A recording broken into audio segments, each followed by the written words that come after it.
Hello, welcome to Mart's garage. Here's my Thunderbird. I've just spent a while moving things off it and taking the covers off it.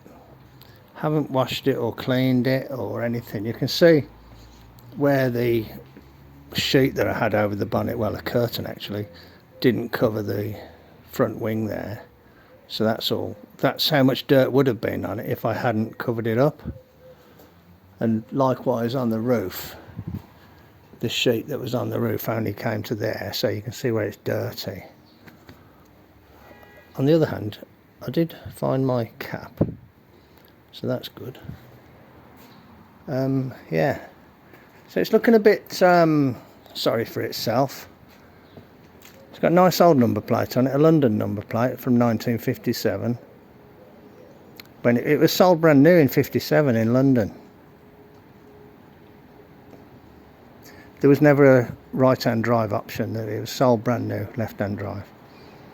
I bought it when I was about 20 or 21. So that's 45 years ago. And then I spent about 8 years. It was about 8 years before I got it on the road. And I've used it, I used it a fair bit early on and then more sporadically as time went by. The last time it was used seriously it spent a long time in the garage next door actually. And I pulled it out of the garage because my son wanted to use it for his wedding. And that was about eight years ago. And I've took it to a couple of shows and things since then and just been around and about in it, but never used it very regularly. It's not currently insured for road use or taxed for road use. It could be driven on a private road. I last drove it, I can't remember when it said, something like September 2021, and that was just a little run. It hasn't run since then. I don't think I've had it running since then. So I'll open the bonnet, put a battery on it, I'll check the oil, check for spark, put a little bit of fuel down the carb and see if it'll start. Okay, I'll bring you back in a little bit. I opened the bonnet and there's a battery in it, so I've put it on charge. So I'll do a little bit of tidying up here and there. The place needs it. And then I'll come back in a little bit and see if it's got some charge in it. It's a little bit awkward to get access on that side. It's a little bit tight. Interesting actually, this voltage regulator has shaped things there for these to slide into. The ones that I've been buying as replacements haven't got that. I can hear the charger making strange noises, so that might be good. I might take the air filter off so I've got a chance of being able to just put a little bit of fuel down it. Where's the dipstick? Here's the dipstick.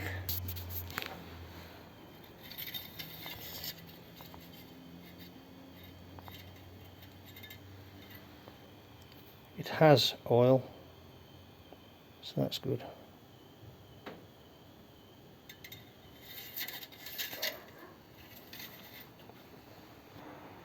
It's got a 4-barrel carb on it, but I could never get it to run right. I only run it on the 2 barrels. I'm just going to turn that charge around because I can't see the lights on it. I can't quite get in there to change the battery with it parked how it is. I drove this up to Bridlington a couple of years ago. I mean, that's a relatively long journey for me. It had been off the road for ages, and I drove it up there, and it started playing up on the way back. And what had happened was the rubber fuel line had deteriorated and there's a rubber fuel line between the fuel line and the tank, and there's a rubber fuel line between the fuel line and the engine. You can see it down there, and the one at the back had deteriorated. Anyway, we managed to get it jacked up and have a look underneath, and I took the fuel line off and I used the one from there at the back, and then I was able to just shorten the one that had got a crack in it and get it to fit on there, and we managed to limp the car home. And when we were trying to start it, you could see all air bubbles in there. It was sucking air. I would have filmed it, but when you broke down on the way, you know, and you're 100 miles from home, you don't want to mess about with the camera, do you? You want to just, you know, get cracking and get back. Thunderbird Special V8. It doesn't have the aluminium valve covers, although I do have a pair. This was an amateur restoration by me in my 20s, so you know, you can pick plenty of faults with it, but you know, I did my best at the time in a little garage at the back of my mum and dad's place. So you know, it was a big thing to take on when you're in your early 20s in England, you know what I mean? We're not exposed to this sort of thing normally. Okay, certainly not in the circles I mixed in anyway. Okay, I'll leave that to charge a bit and I'll bring you back when there's more to show. I've had the battery on charge for about half an hour. It's not saying charged yet. It's got another light that lights up underneath, but that's not lit up yet. I took the top off the air filter. That bit of rag has been stuffed down there for like 35 years or something. That's the original 1957 Holly, first year of the, you know, what we recognise as the 4-barrel. But it's got the float bowls from a later unit, and there's a slight mismatch in that. And I was never able to get the secondaries working right, so I disconnected them. Might as well take that off actually. $100 Emacs a handy workbench. Okay, I'm going to assume that the distributor is okay. I don't think I've got the vacuum hooked up actually. No, the vacuum isn't hooked up. I had a problem with the vacuum on it. Got the old-fashioned ballast there, look. I could do with what Mortski calls a loser switch, couldn't I? You know, to start it, like a mechanic's switch. Don't have one now. Because it's quite a faff to get in. You know.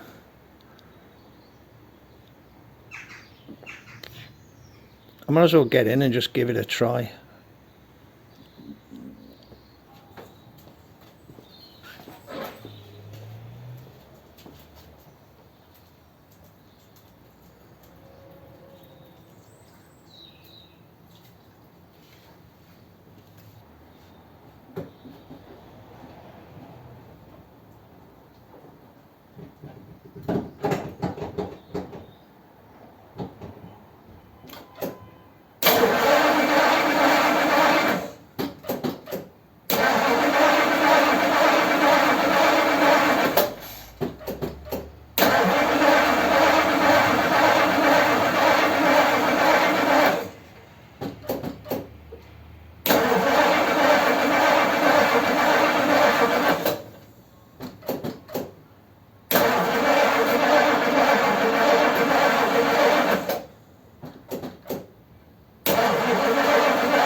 Have a look, see if that sparks.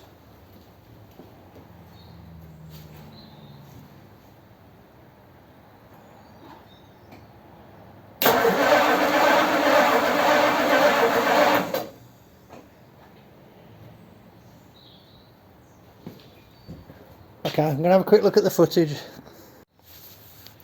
Okay, I looked at the footage and I couldn't see a spark. So I will have a look at the points.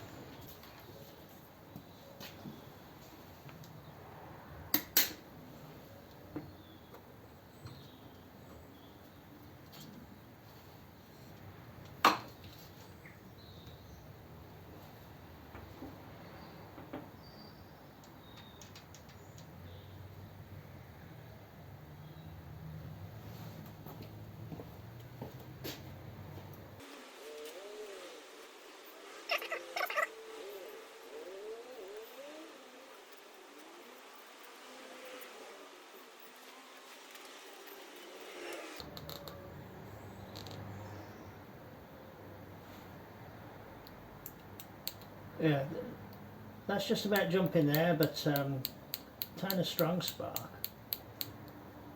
It's getting better. I think just by working it, it's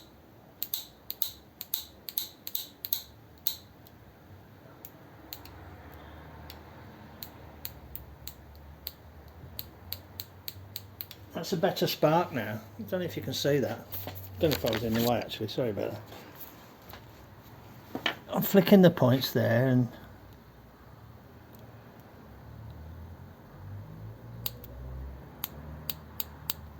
the camera sometimes doesn't see the spark.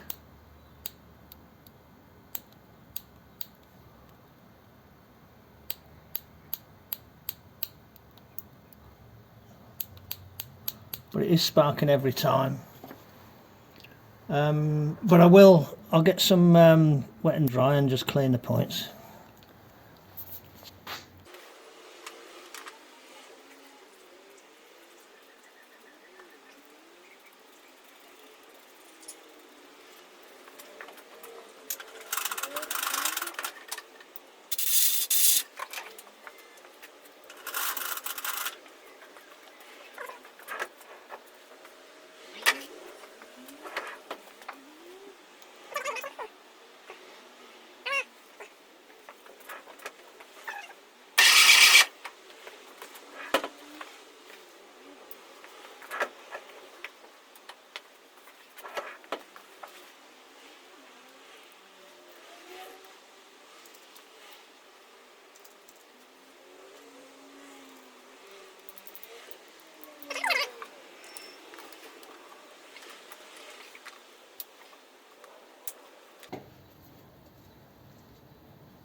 Okay, put a bit more fuel down it and turn it over then.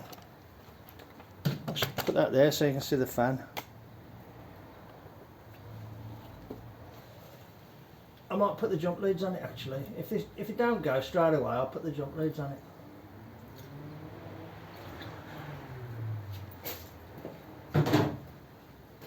Also, you might be able to see the fuel pump glass bowl. Yeah, you can. See what that's doing.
running. Good old wide block.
It's alive.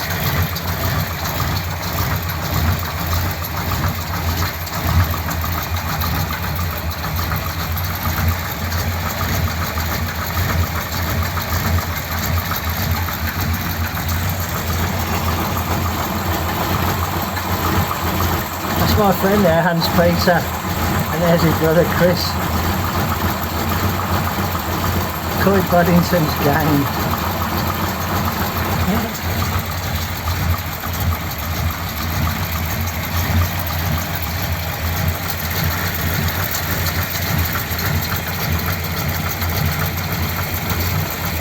It's not too bad, is it, considering it hasn't run for so long?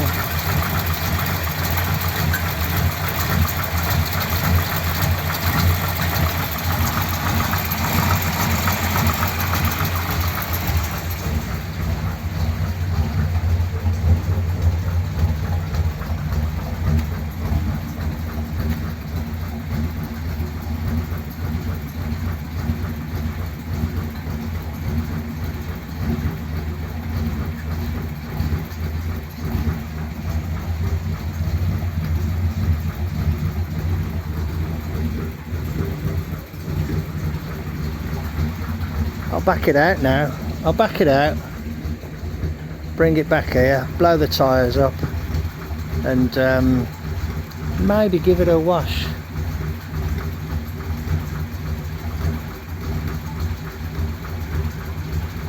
Or I might save the wash for when the weather's a bit nicer. I mean, it's okay, but that's not bad, is it, for a, you know, cold start after sitting for a couple of years. Just had to give the points a little bit of a tickle. Okay, righto. I'll bring you back in a little bit. Oh, I thought I'd film that then. I'd set the camera up and everything and backed it out and positioned it there. Still, yeah, it looks alright, doesn't it? I'll have a go at giving it a wash then. Changed my mind, not going to bother trying to wash it. I'll blow the tyres up and I'll park it. I'll blow the tyres up and I'll sweep all the garage out and I'll park it back in, but in a position where it's easier for me to get in and out of it. Sounds great, doesn't it? Could do with really giving it a bit of a run. So that'll do for now. At least I've been able to get it running, and it started without too much trouble, and it appears to be running okay. Back in a little bit then.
So there we go. Jeff's here. He's come round to scrounge something. So I'll leave it at that, and I'll bring you back next time there's something to show. But it's looking pretty handsome, really. Okay. Okay. Thanks a lot then. Take care, and I'll catch you on the next one. Cheers then. Bye.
Anyway, there's the car back in place.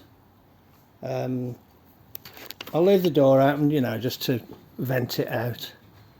But yeah, I'm quite pleased with my little effort today.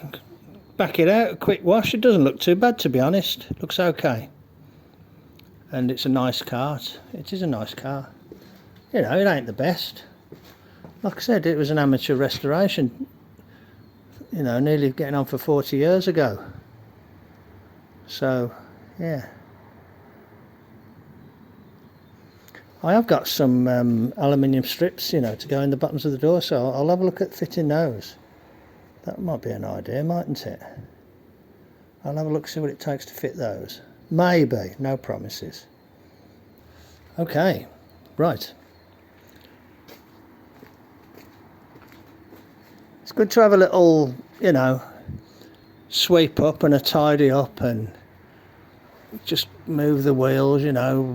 The brakes worked okay, so that's good. Yeah, quite happy with that. And at some point I'll do the same for the coupe. All the stuff that was on here I've put on there, so that's not really very good, is it? I have got a car cover somewhere. I'll get that out and I'll put it over the Thunderbird, you know, once it's all dried off. Okay, righto. Thanks for joining me in the garage then. Take care, and I'll catch you on the next one. Cheers then, bye. Hello, welcome to Mart's Garage. I've rolled the Thunderbird back a little bit because I want to be able to open this door.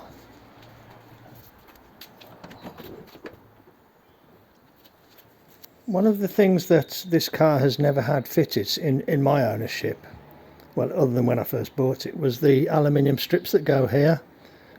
They were a little bit damaged and they were lost when I moved house, but I picked some up a couple of years ago, so I'm going to see if I can fit one or both of them Here's one of the ones that I picked up.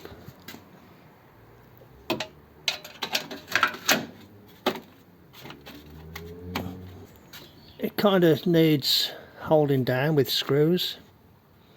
The door tends to touch it as I close the door.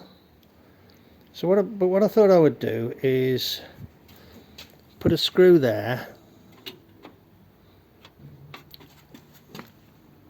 and a screw there, and then see if the door clears it a little bit better when I have it held down with a screw. So I thought I might try and do that. Okay, I'll bring you back in a little bit.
The door needs lifting a little bit.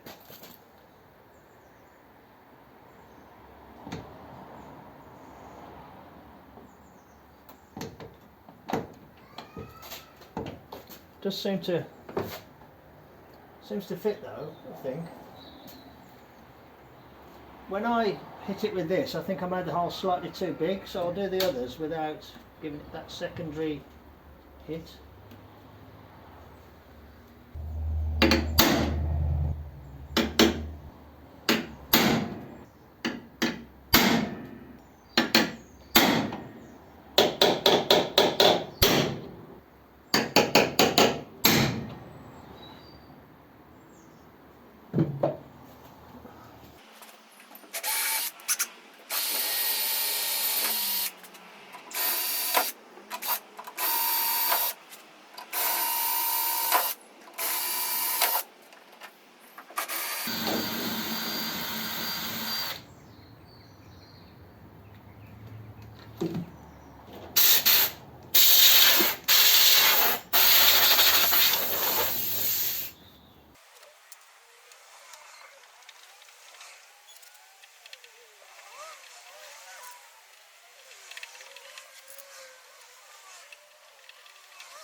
I'm aware that I'm having to lift the door.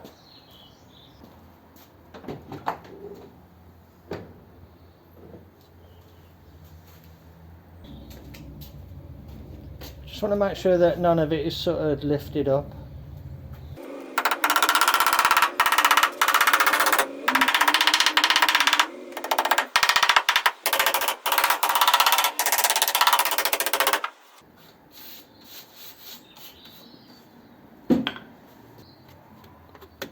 Doesn't look too bad, does it? Looks better than not having one at all. There should be a piece on there as well that holds that. I can't remember quite how you take all this lot off. There's a screw there and a screw there. You need one of them tools that slips behind to do that. And there. Okay, anyway, I might look at that. I might not. It needs a bit of a wipe over, doesn't it? But that looks better. I'm pleased with that for the 5 minutes it took. Okay, anyway, thanks very much for joining me on a little job on the Thunderbird. Take care and I'll catch you on the next one. Cheers then, bye.